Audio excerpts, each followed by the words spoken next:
인류 역사상 가장 핫플레이스 두 곳을 꼽으라면 뭐 여러 도시들이 있을 수 있겠지만 두 도시만 뽑으라 한다면 아마 로마 그리고 예루살렘을 들 수 있을 것 같아요.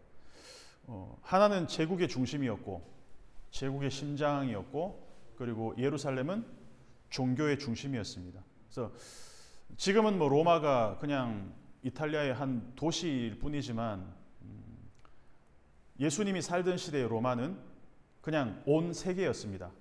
그래서 로마와 예루살렘 이 두 개가 역사상 어떻게 보면 가장 핫했던 두 도시라고 할 수 있을 것 같아요. 근데 누가가 쓴 책이 두 권이 있는데 누가복음과 사도행전이 있는데 이 누가복음의 속편이 사도행전을 할 수 있는데 이 두 권의 책에 로마와 예루살렘으로 연결이 됩니다. 로마에서 시작돼서 누가복음은 예루살렘으로 갑니다. 그리고 예루살렘에서 시작돼서 사도행전은 로마로 향해 갑니다. 그 가운데 뭐가 있냐? 십자가 사건이 있습니다. 그만큼 십자가 사건은 역사상 가장 중심이 되었던 두 도시를 이렇게 흔들어 놓았던, 통째로 흔들어 놓았던 중요한 사건이 바로 십자가 사건이라는 거죠.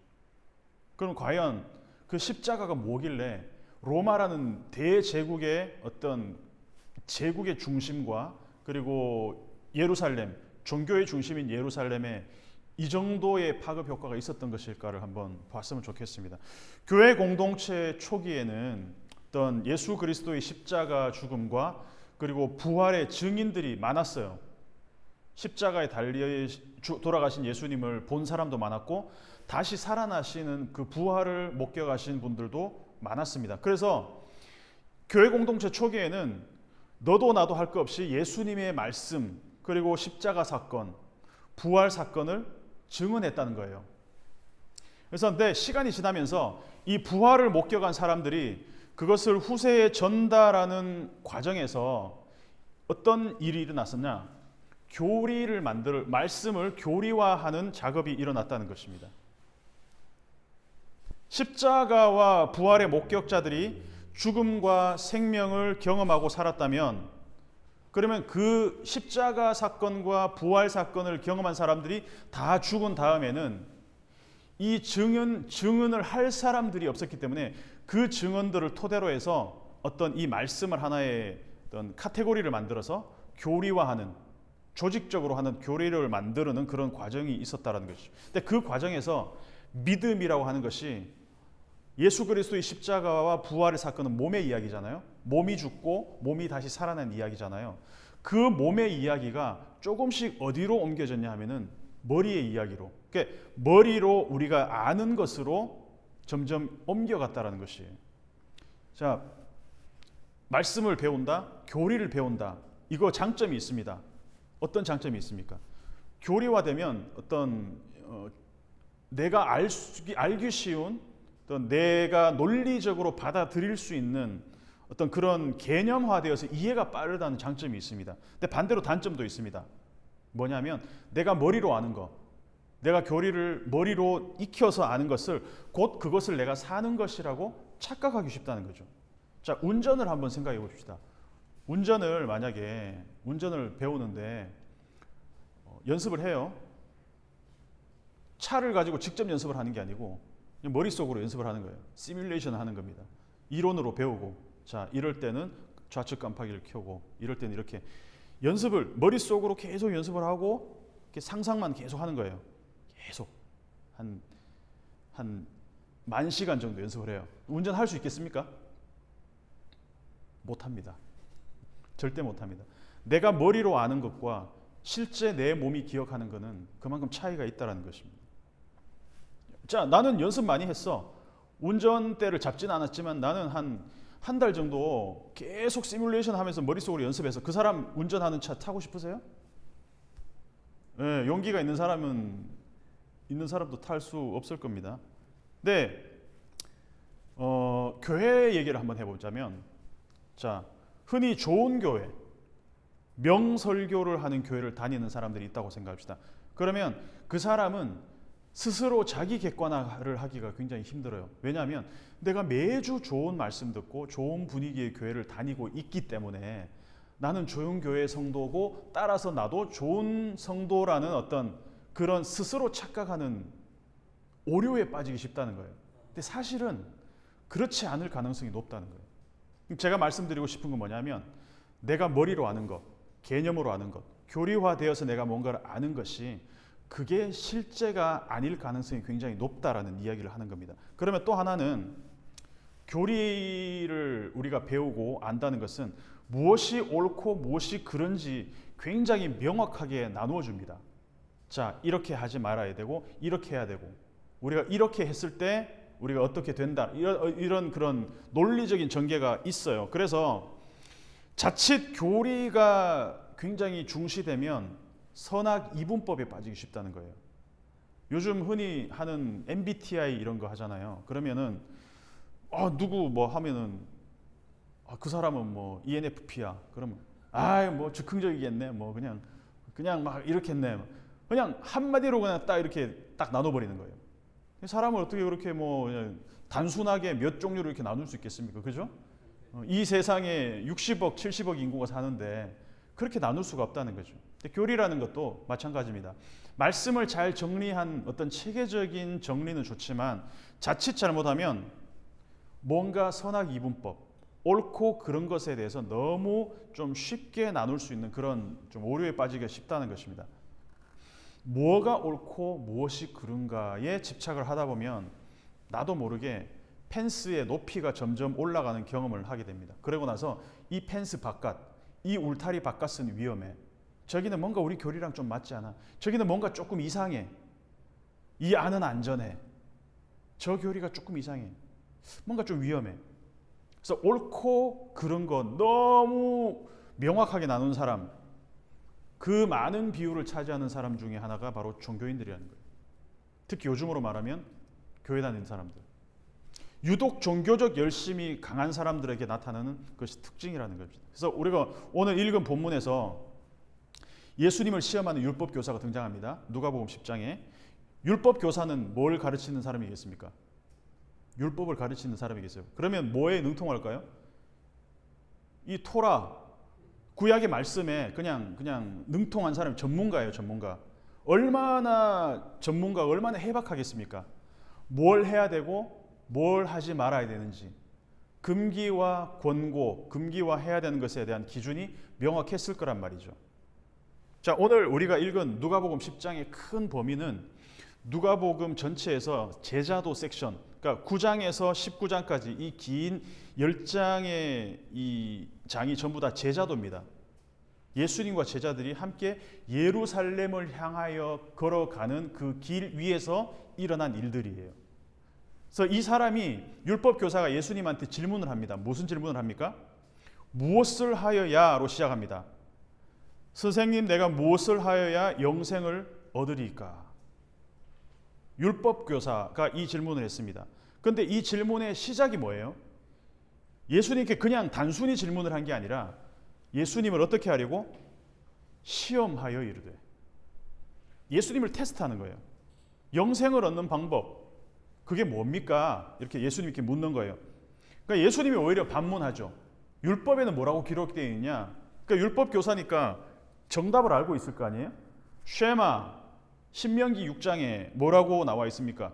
이스라엘아 들으라, 쉐마 이스라엘. 그러고 나서 하는 말이 마음을 다하고 목숨을 다하고 뜻을 다하고 힘을 다하여 하나님을 사랑하라. 주 너의 하나님을 사랑하라.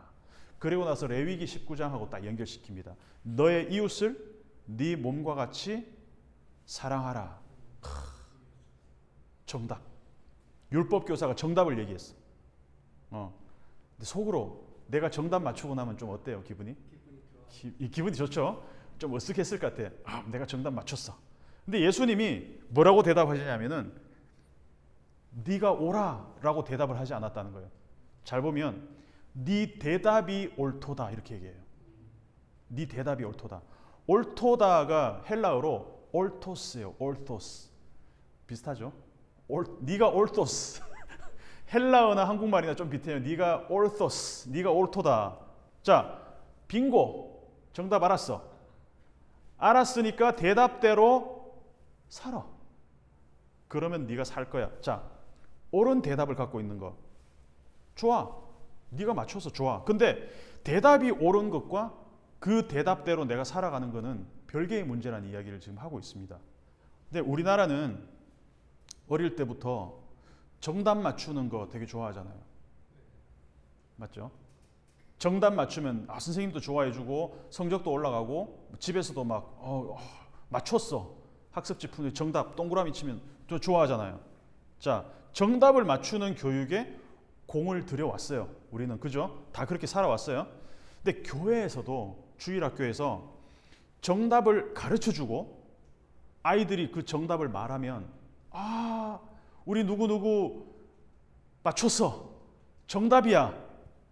그런 아이들이 이쁨을 받을까요? 아니면은 막 질문하고 쌤 근데 이거는 왜 그래요? 막 이거 막 말 안 듣고 이런 애들이 이쁨을 받을까요? 교회에서 정답 얘기하고 사도신경 잘 따라하고 율동 잘 따라하고 이런 애들이 이쁨 받습니다.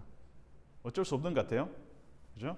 그래서 이런 아이들 잘 없어요. 우리나라 이 교회에서 어릴 때 주일학교 같은 데 가서 전도사님이 얘기하면 어떻게 교육합니까? 교사들이나 어떻게 교육합니까? 말씀 잘 듣고 앉아서 아멘 해야지 이렇게 가르치지. 질문하고 떠들지 말고 그러지 중간에 막 질문하고 이러면 어떻게 돼요? 예배 시간에 떠드는 거 아니야? 이렇게 얘기하잖아요. 근데 제가 놀랬던 게 뭐냐면 제가 99년도에 이태리 밀라노로 유학을 갔는데 제가 한인교회에서 교사를 했어요. 초등학교 2학년 애들을 가르쳤어요. 근데 제가 약간 문화 충격을 받은 게 뭐냐면 예배 시간에 전도사님이 얘기를 해요. 설교를 막 하는데 애들이 중간에 손을 막 이렇게 들고 막 질문을 하는 거예요. 이게 어느 정도냐면 설교가 진행이 약간 어려울 정도로 질문을 하는 거예요. 그걸 보면서 뭐지? 이 분위기는? 근데 이게 유럽의 분위기였구나. 한인 아이들이긴 하지만 유럽 분위기 자체가 그만큼 내가 알고 싶은 거, 내가 모르는 거에 대해서 질문하는 그런 문화가 형성이 되어 있다는 거죠. 근데 한국에서 만약에 그랬으면은 분위기 안 좋네. 예배 아이들 교육을 제대로 좀 시켜야 될 거 아니야. 이러고 약간 좀 그랬을 것 같아요. 자, 그러면 제가 본 거는 그러니까 극단적인 차이입니다. 우리나라 주일학교나 그러니까 유럽 지금은 모르겠어요. 어떤지 모르겠는데 정답을 가르치고 정답을 주입시키는데 집중하는 교육과 질문하고 그리고 궁금한 것들을 물어보는 그런 분위기의 교육, 무엇이 옳고 무엇이 그러다라 얘기를 하는 것이 아니라 여기서 우리가 한번 좀 생각을 해봐야 된다는 거죠. 기독교가 한국 교회가 특히 이렇게 지금 만약에 나가서 교회에 대한 이야기, 미디어라든가 사람들한테 교회에 대한 이야기, 기독교에 대한 얘기를 하면 호감이 많습니까? 비호감이 많습니까? 비호감이 압도적으로 많아요. 그러니까 그 이유 중에 하나가 뭐냐면 일반적으로 하는 얘기들이 말은 잘한다는 거예요. 말은 잘해. 그 무슨 말인가요? 거기에 어떤 의미가 들어 있습니까? 말은 잘하는데 알겠죠? 그 다음에 삶이 그만큼 받쳐주지 못한다는 어떤 게 그런 이야기겠죠. 차라리 모르고 살면은 괜찮을 텐데 덜 할 텐데 알기는 잘 배워서 말은 잘해. 잘 가르쳐. 정답을 알고 있어. 근데 정답을 잘 아는데 거기 멈춰 있다는 거죠. 예수님의 그 다음 대답이 굉장히 클리어합니다. 너 대답 맞아. 너의 대답이 orthos, 옳도다. 그러면 알면 그렇게 살아. 행하면 돼. 배운 대로 정답대로 살면 돼요. 원리는 너무 간단하잖아요. 근데 여기서 율법 교사가 만약에 알겠습니다, 선생님. 그렇게 살게요. 이렇게 돌아서 살면 되잖아요. 근데 뭐라고 얘기하냐면 율법 교사는 예수님께 재차 자기의 이웃이 누군지를 물어봐요, 또. 그러면서 뭐라고 나와 있냐면은 자기를 옳게 보이려고. 볼까요? 10장 29절에 나오죠. 그 사람이 자기를 옳게 보이려고 예수께 여짜오되 그러면 내 이웃이 누구입니까? 자, 이 부분이 종교인들이 갖고 있는 고질적인 문제입니다. 옳은 대답을 알고 있어요. 근데 자기가 옳은 대답을 알고 있는 것과 그것을 내가 알고 있다는 것을 상대방이 알아주길 원한다는 거예요. 나 대답 옳은 대답 했죠? 이걸 인정받고 그 다음에 지속적으로 뭐냐? 옳게 보이는 거에 너무 민감하다는 거예요. 옳게 보이려고. 이 옳다라고 번역된 단어의 원래의 의미는 의롭다는 뜻입니다. 그러면 스스로를 의롭게 보이려고 예수님한테 질문했다. 그 말은 무슨 말입니까? 본인 스스로가 의롭지 않다는 걸 증명하는 거잖아요. 지금 예수님과 율법 교사가 있습니다. 누가 의롭습니까? 예수님이 훨씬 의롭지. 비교가 안 되잖아요. 예수님은 의로우신 하나님이시잖아요. 근데 율법 교사가 자기를 의롭게 보이려고 애쓰는 이유가 뭐냐? 나 스스로가 의롭지 않다는 걸 그거에 대한 의식을 하고 있기 때문에 자, 예쁘게 보이려고 애를 쓰는 사람이 있다고 합시다. 그럼 그 사람은 어떤 사람입니까?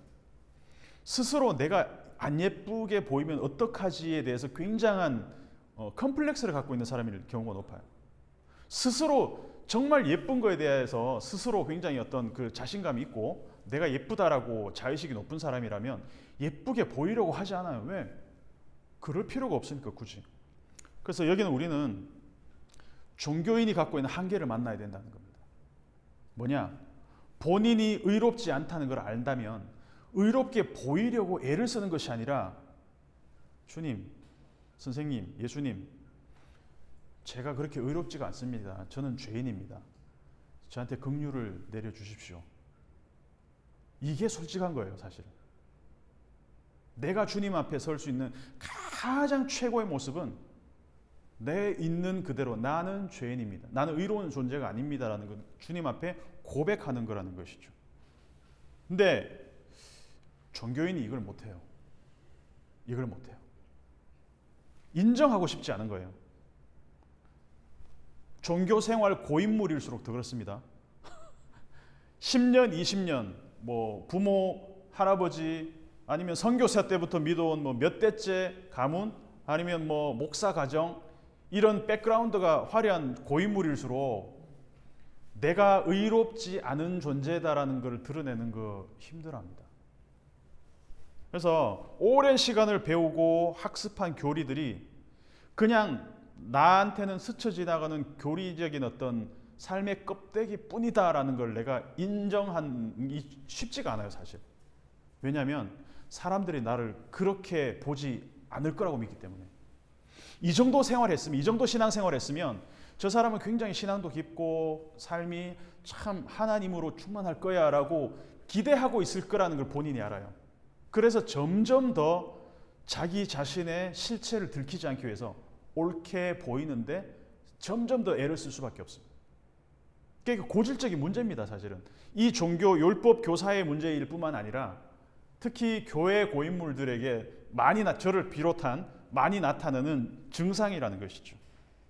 그래서 이 가면을 벗기가 힘들어요. 종교적 의의로 내가 덮어놓은 가면들을 점점 더 어떻게 이 가면을 벗으면 실체가 드러내니까 가면이 진짜 나인 것처럼 퀄리티를 점점 좋은 걸로 제작합니다. 그래서 가면의 퀄리티가 좋아져요. 그래가지고 이게 진짜인지 가짜인지 헷갈릴 정도로 자기도 헷갈릴 정도의 그런 퀄리티 좋은 가면을 만들어갑니다. 제가 설교 서두에 인류 역사에서 가장 핫한 두 도시를 얘기했습니다. 로마와 예루살렘 얘기했습니다. 근데 정치의 중심이었고 종교의 중심 로마와 예루살렘 이 두 축이 된 도시들이죠. 근데 종교인들이 스스로 의롭지 않은 죄인이라는 것을 인정 못하는 것처럼 정치인들도 그거 못합니다. 정치인인데 나와서 사과하는 정치인 보셨습니까? 극히 드뭅니다. 그죠? 드뭅니다. 한국 교회 같은 경우에 믿음을 굉장히 강요합니다. 믿음으로 의롭게 되고 믿어야 된다. 예수 믿어야 구원에 이른 믿음을 굉장히 강조합니다. 근데 정작 이 믿음이 뭔지에 대한 고민보다는 그냥 이 믿음이라는 것이 행함과 연결되는 열매가 없으면 이 믿음이 가짜다라는 것을 인정하기가 쉽지가 않다는 거예요. 그래서 하도 믿음을 강조하다 보니까 이 믿음을 내가 머리로 이해하고 믿어서 그냥 아는 것을 믿음이라고 스스로 속인다는 거예요. 근데 그거 믿음 아니거든요. 메멘토라는 영화 아십니까? 크리스토퍼 놀란 감독이 감독한 메멘토라는 영화를 보면 주인공이 기억을 완전히 잃어버린 사람이에요. 그러니까 사람도 못 믿고 자기 자신도 못 믿어요. 그래서 어떤 일을 하냐 하면은 자기의 기억이 점점 사라지는 걸 깨달으면서 몸 전체에다가 메모를 합니다. 이거를 보면은 기억나는 거예요.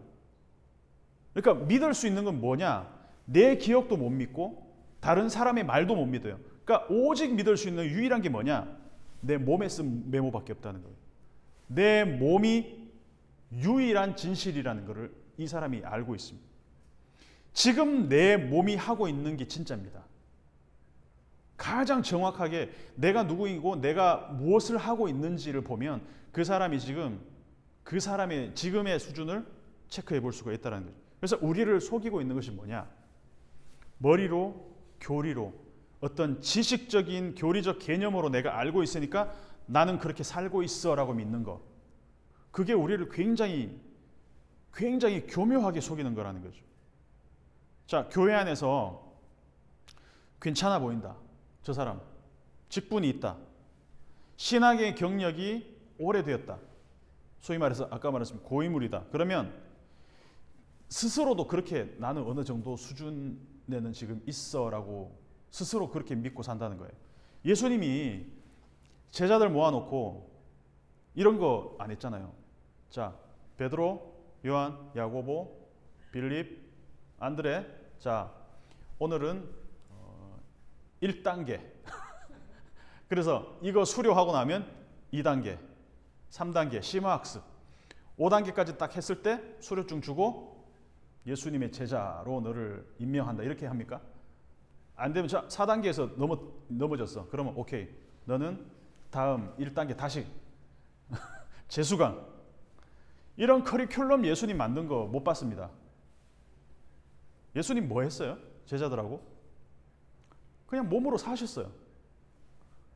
같이 맨날 먹으러 다니고 말씀 전하고 말씀 듣고 아픈 사람 있으면 병 고치고 그리고 마음이 아픈 사람 마음이 병 고치고 귀신 들린 사람 귀신 쫓아내고 몸이 아픈 사람 몸 고치고 말씀 가르치시고 하나님이 어떤 분인지 소개하시고 하나님 나나 얘기하시고 그리고 사시고 같이 잡고 같이 먹고 같이 배 타고 삶 전체를 공유하는 것이 예수님의 교육이었다는 거죠. 그러니까 제자는 예수님이 하시는 말씀뿐만 아니라 뭘 배우냐? 예수님이 몸으로 살아가는 그 모습을 그냥 그대로 받아들이는 거예요. 이게 바로 도제식 교육이라는 거죠. 그러니까 제자 훈련 프로그램 이수한다고 제자가 될까? 그건 넌센스라는 거예요. 아이가 태어나서 말을 배우고 걷고 점점 자라는 과정을 보면 알 수 있습니다. 엄마가 하는 말을 듣고 아이가 생각을 할 거예요. 자, 오케이. 내가 지금 아직 5개월, 6개월밖에 안 됐으니까 아직 말을 못해. 근데 엄마가 하는 말을 들어보니까 오케이. 몸을 저렇게 만들고 자음을 이렇게 하니까 이렇게 하니까 말이 되는구나. 생각을 해, 아기가. 그러고 나서 생각만 해, 계속. 막상 말하려면 부끄러우니까 엄마가 내가 말하는 거 듣고 애기니까 이러면 엄마가 날 무시하겠지? 말 못한다고? 그러면서 계속 속으로 말을 연습하는 거예요. 계속 단어 조합하고. 그걸 한 2년 후에는 이제 완벽한 언어로 엄마랑 대화할 수 있을까요? 절대로 못합니다. 왜? 생각이 그 말을 만들어내는 게 아니라 넘어지고 실수하고 계속 어버버 하다가 나중에는 어쭈쭈 하다가 나중에는 대화하는 거예요. 왜? 몸으로 배운 거니까. 그래서 몸으로 배운 게 진짜라는 거예요. 서투른 발음이지만 시옷 이런 거 잘 안 되잖아요. 근데 하다 보면은 는다는 거죠. 어느새 대화하고 있는 나를 발견하는 개념이 아니라 몸으로 배운다는 거죠. 걷는 것도 마찬가지 아니겠습니까? 일었을 때 자, 무릎에 힘을 딱 주고 이렇게 어디에 뭐 어느 근육에 힘을 쓰고 이렇게 했을 때 지금은 내가 내 기지만 좀만 기다려. 내가 이제 바로 내가 일어나서 걸을 수 있는 그렇게 그래서 계속 연습하는 머릿속으로 계속 절대로 못 걷습니다. 그죠? 일어나다가 넘어지고 일어나다가 넘어지고 또 조금 걷다가 넘어지고 그러다가 어느 순간 걷고 또 어느 순간 뛰고 층간소음 막 일으키고 저게 인간구실 하겠나 싶은 게 어느 순간은 막 미친 듯이 뛰어다니는 애가 되어 있다는 것입니다. 메멘토 영화를 제가 언급했지만 몸으로 하는 게 진짜입니다. 그 예수님은 율법 교사가 굉장히 잘 알아들을 수 있는 이야기를 하나 들려주십니다. 그게 바로 우리가 잘 아는 선한 사마리아인 이야기입니다. 자, 선한 사마리아인의 비유는 우리가 너무 잘 알고 있는데 영어 사전에서 사마리아인 이라고 찾으면 사마리탄 이렇게 나오잖아요. 근데 그 단어를 검색하면 사마리아인이라는 뜻 외에도 동정심 많은 이런 뜻으로도 나와요. 그만큼 영어권에서는 사마리아인 하면은 바로 선한 사마리아인, 굿 사마리탄 이게 연결시킨다는 거예요. 그 정도로 공경에 처한 이웃을 돕는 어떤 상징적인 표현으로 사마리탄을 쓴다는 겁니다. 근데 예수님이 살던 시대에 사마리아인 하면 우리가 떠올리는 굿한 사마리탄하고는 거리가 멀었어요. 구약 역사에서 사마리아는 굉장히 애정의 도시입니다. 바벨론 이 포로기 이후에 바벨론의 이주 정책 때문에 아예 통째로 주민들을 이렇게 옮겨오는 바람에 심어놓은 바람에 사마리아는 포로기 이전과 달리 거의 이방인들하고 완전히 짬뽕이 된 다문화 도시가 되어버렸다는 거예요.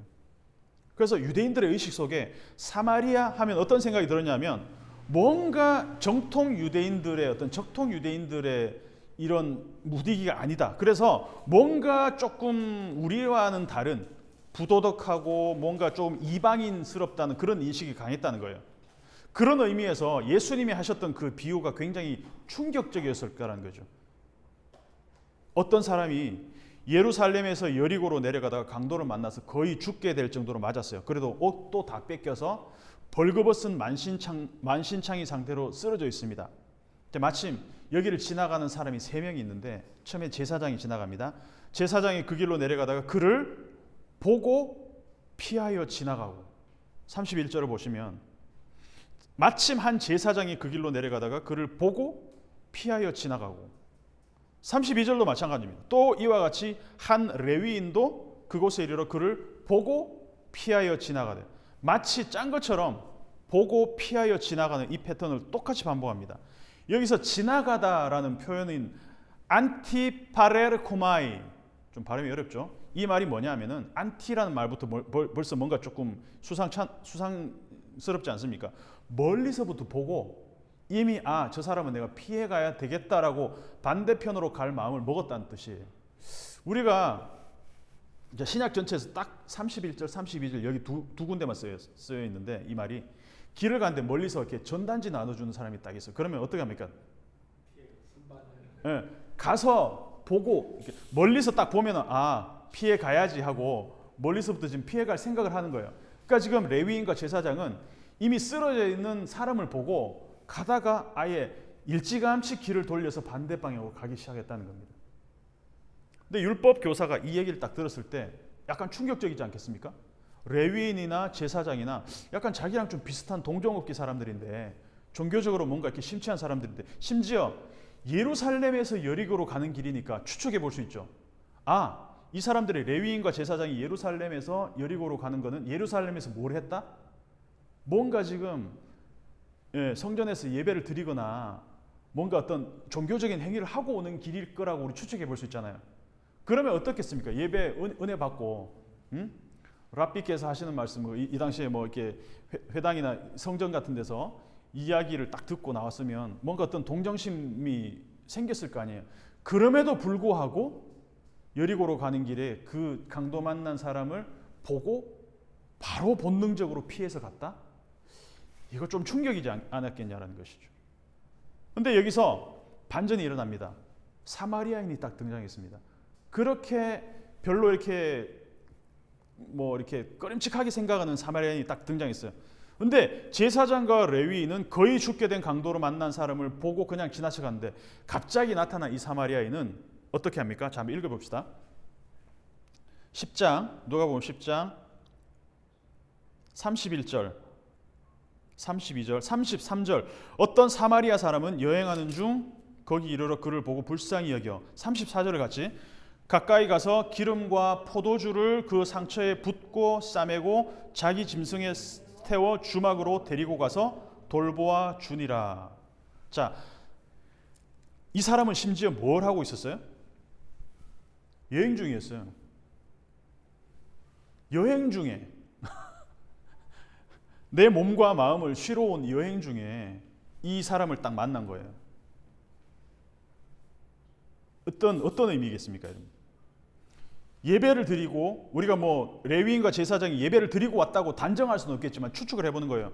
예배를 드리고 오는 사람과 여행 중인 사람, 누가 더 어떤 그 종교적 어떤 심리 상태가 어떤 측은하고 불쌍한 사람들을 도와야 되겠다는 어떤 준비가 누가 더 돼 있을까? 여행 중인 사람이 지금 행동하기 시작했다는 겁니다. 여기서 33절에서 불쌍히 여겨, 이 표현이 누가복음에 딱 3절 3번 나옵니다. 스플랑크니조마이라는 말인데, 여기하고 누가복음 7장에서 아들을 잃은 과부를 예수님이 보시면서 불쌍히 여기셨다라고 할 때 나오고, 또 한 번 더 나오는데 15장에서 누가복음 15장에서 집에 돌아온 탕자 아들을 보고 아버지가 측은히 여겼다, 불쌍히 여겼다고 할 때 여기서 이 말이 쓰였습니다. 그리고 나서 그 동일한 이 심정으로 사마리아 사람이 그 강도 맞은 사람을 봤다라는 거예요. 34절에 동사가 6번 쓰였습니다. 보고 지나간 게 아니라 보고 불쌍히 여겨서 기꺼이 가서 포도주와 기름을 붓고 상처를 싸매고 짐승에 태우고 주막으로 데리고 가서 돌보아 주니라. 5번의 동사가 현재 분사형으로 계속해서 나오고 있습니다. 근데 그것도 모자라서 이 사마리아 사람이 주막 주인에게 데나리온 데나리온 하나가 그 하루 일당이에요. 한 15만 원, 10만 원을 칩시다. 그러면 한 20만 원, 30만 원을 딱 쥐어주면서 이 사람 나을 때까지 돌보아 주십시오라고, 혹시 비용이 더 들면 자기가 돌아올 때에, 여행 갔다 돌아올 때 내가 갚겠다, 청구서 이 영수증 처리해서 나한테 달라, 이 얘기까지 합니다. 자, 예수님이 딱 묻습니다. 율법 교사한테 네 생각에는 누가 강도 만난 사람의 이웃이 되겠느냐? 그러니까 뭐라고 대답합니까? 사마리아 사람이라고 사마리아인입니다, 이렇게 대답하지 않아요. 뭐라고 대답해요? 자비를 베푼 자입니다, 이렇게 얘기해요. 차마 율법 교사 입에서 사마리아 사람이 더 이 강도 만난 자의 이웃이라고 말하지 못하는 거예요.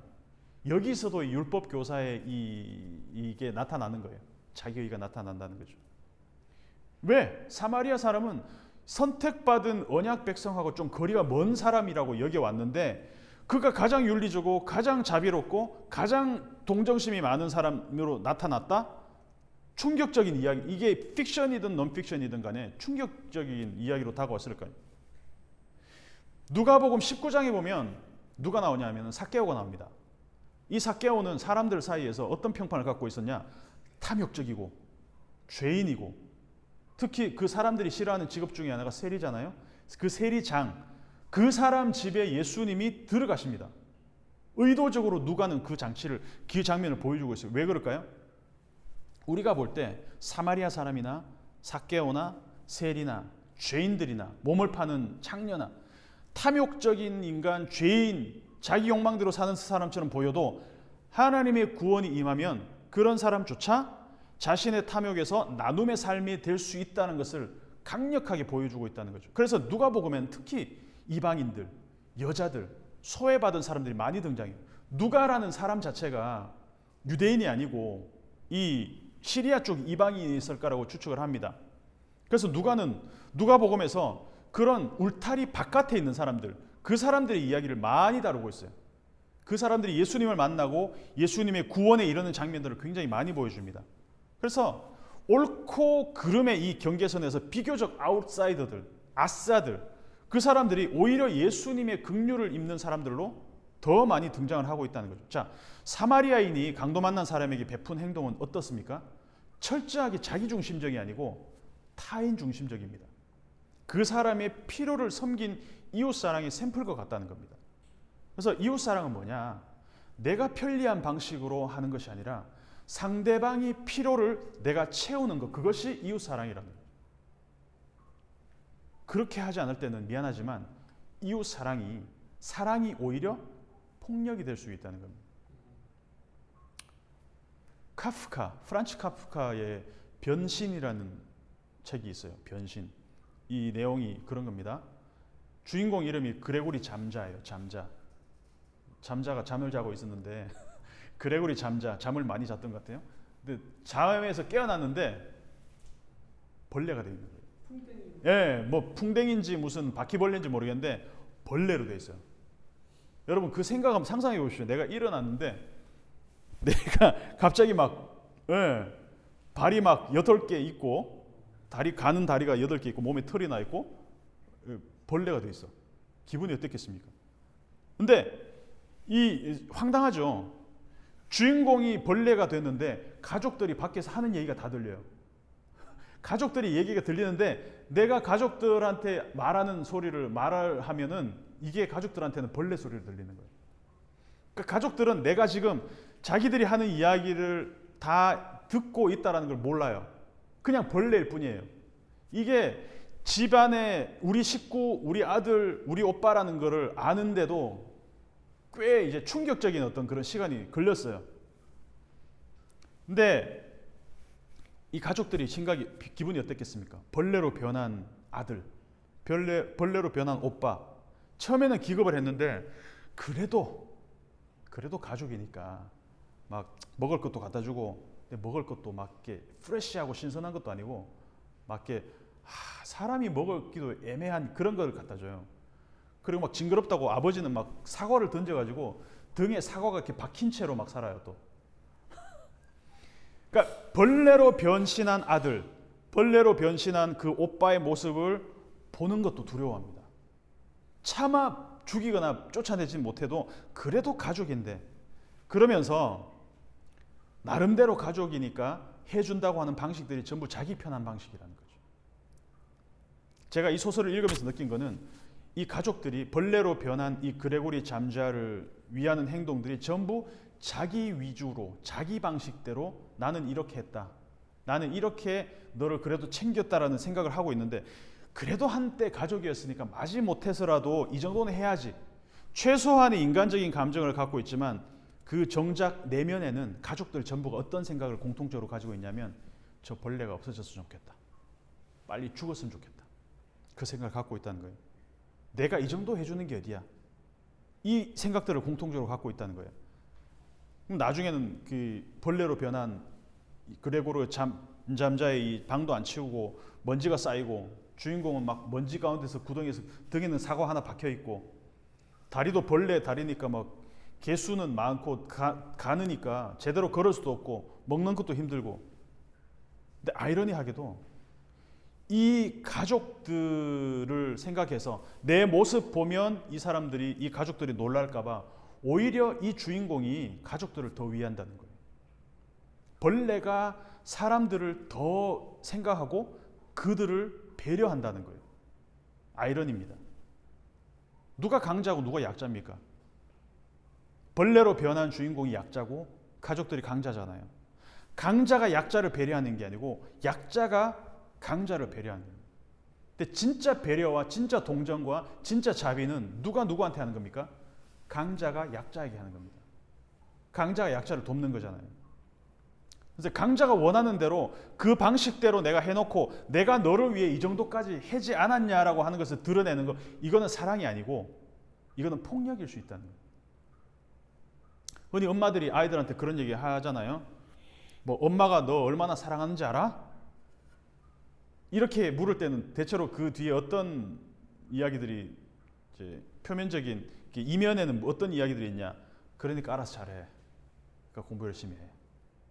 그러니까 내가 너에게 베푸는 사랑이 그 친절이 너를 위하는 것이 아니라 그것을 대가로 내가 너에게 도움되는 존재다라는 것을 드러내려는 의도가 더 들어있다는 것입니다.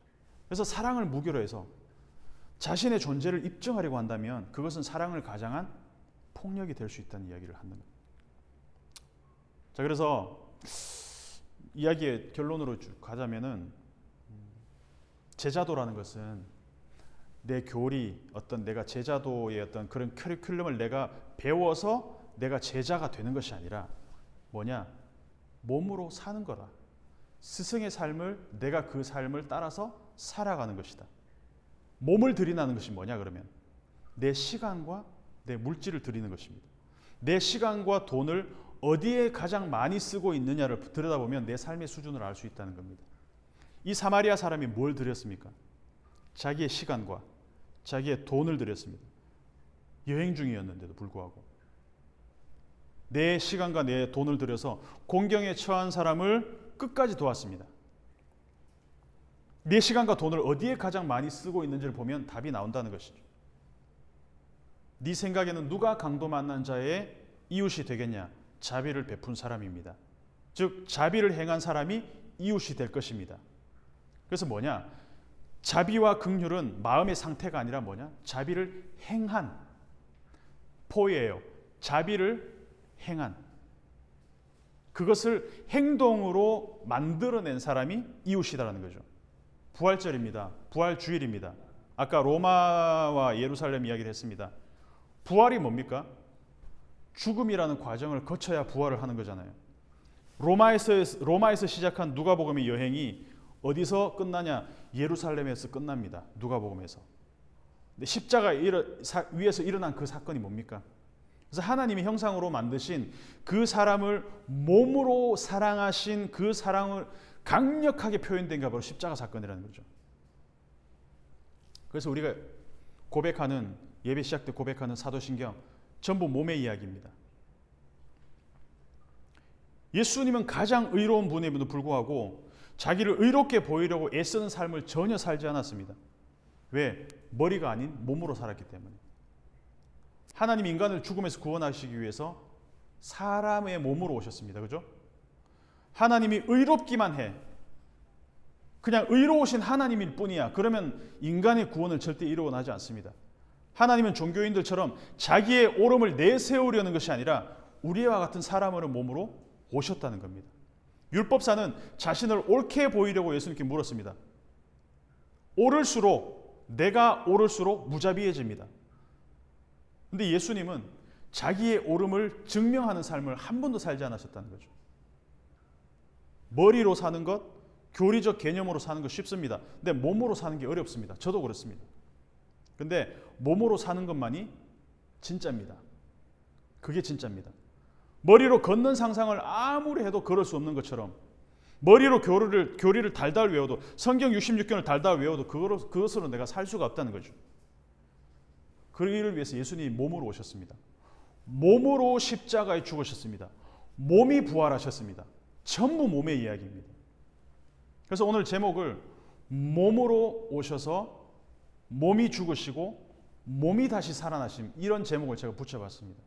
이것을 우리가 고백하는 것입니다.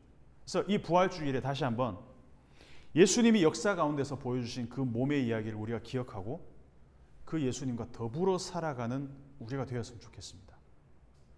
함께 기도하도록 하겠습니다. 하나님, 오늘 누가복음 10장 말씀을 통해서 몸으로 사는 이야기, 몸으로 오셔서 몸으로 죽으시고 그 몸이 다시 살아나신 예수님의 이야기를 우리가 함께 보았습니다.